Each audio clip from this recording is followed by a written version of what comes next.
name is Rodney. I run an organisation called Project Lifeline that is dedicated to identifying the root cause of youth violence, the root cause of why our children are killing children. So many times that we've reached out to people to try and let them understand that as a community, enough is enough. We've all played our role as young children growing up and doing things, but nothing has been as tragic as watching children killing children. And this isn't something that we can stand by and watch.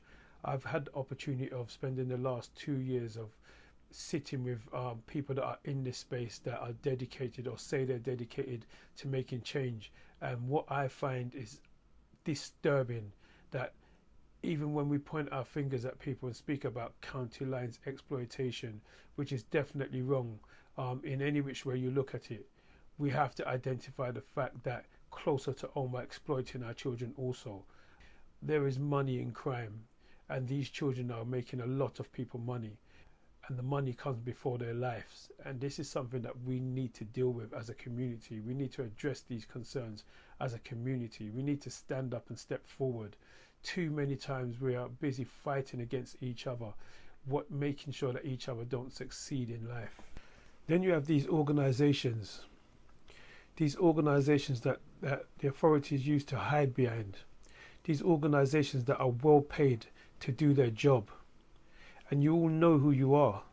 If we make a statement, like clockwork, you will try to counteract it and allow people to hide behind you that are exploiting our children and claiming major funds in the name of at-risk youth in the borough and not engaging with these children.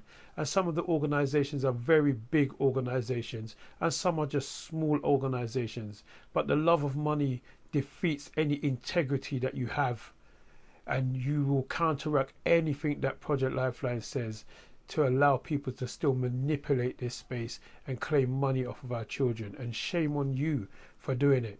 And you claim that you come from these places, you claim that you come from these streets, and you all know who you are. If we're going to fight knife crime, if we're going to really conquer youth violence, we need to learn to stop fighting against each other first. We need to start putting the money aside and understand that the unity is bigger than the money.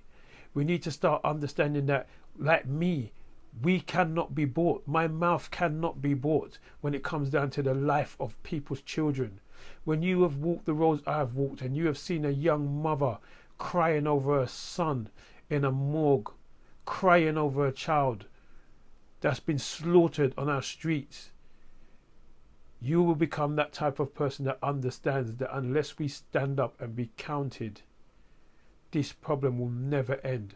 So to all of you guys out there with your big organizations painting pretty pictures that you know is a lie, shame on you. And soon I'll be naming you, but you'll probably try to exploit money out of me and try and sue me.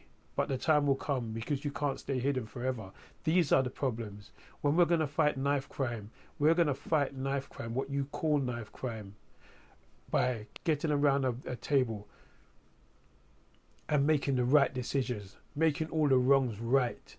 And those of you that know the wrongs need to start standing up and saying that it's wrong, rather than shadowing those that are hiding behind you and exploiting over and over again whilst your neighbours' children are dying. And this is where your strength should lie, but the love of money defeats you all. And that's what the problem is. And again, I'm not saying there isn't some good organisations out, but the leadership refuses to tell the truth, and that's what affects the children on the street and why they're still killing each other. And it just makes sense that crime must carry on for the money to keep coming. But how many parents are you going to watch cry? How many brothers and sisters are you going to watch break down?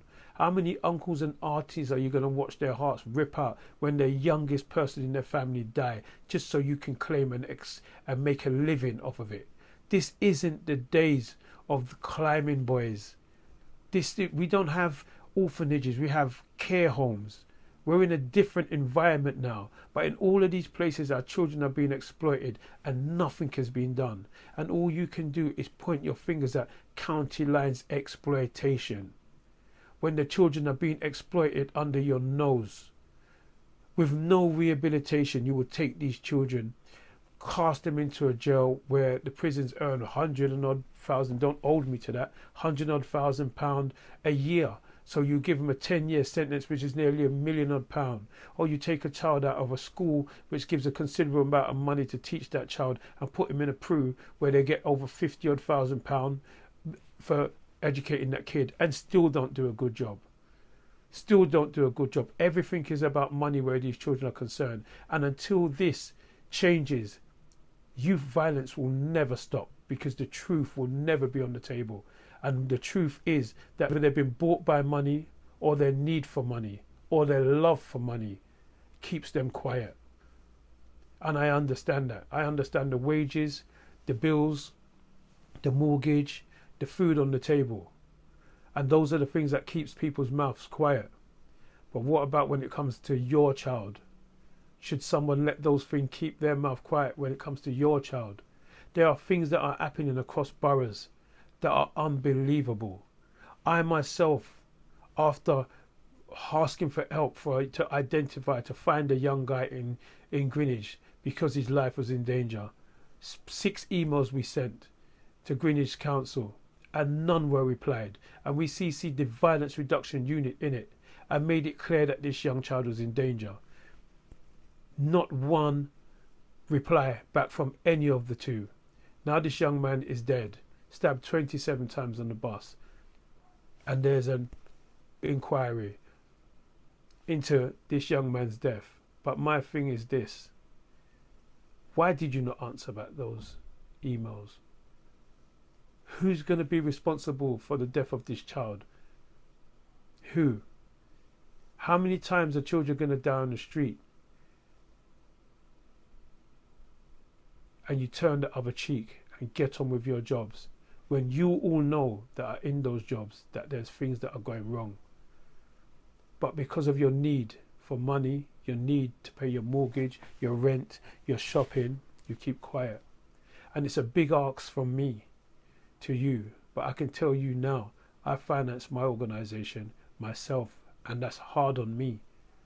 But if I have to continue to do that, I will continue to do it, because I've been there. I've seen the mother's tears. I've seen the broken fathers when their children die. And I'm one of those type of people that's going to stand up and continue to do what I'm doing so I can sleep good at night. But what about you? What about all of you that stand there with your friends and stand in these positions, these jobs that can make change, and because you're following protocol, no change has been made, and you justify it? Who do you see when you look in the mirror? Where's your integrity? There's none. Because the only change is going to be made when all of us stand together and all of us say enough is enough, and start collaborating to a good, positive end. Until then, nothing will change, because there are people that dominate this space that are only interested in the money that comes from crime, the money that floods into boroughs, into certain people's pockets, to keep them ticking the box and make people look good. These are the problems. And I'm fully aware that I have enemies because of my verbal. I'm fully aware that people don't like what I say because I speak the truth. But children are dying and the truth needs to be heard.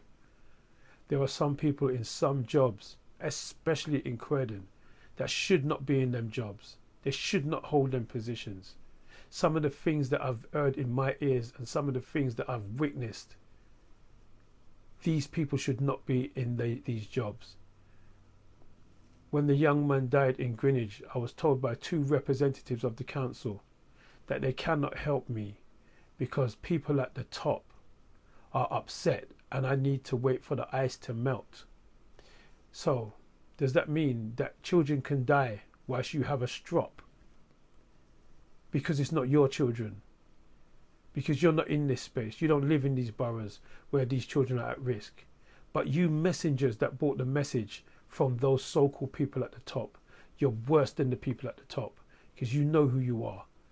And you do live in these places, and you do see the problems, and you do see the issues, and you do see the tears, but yet you follow the protocol without saying nothing. And shame on you.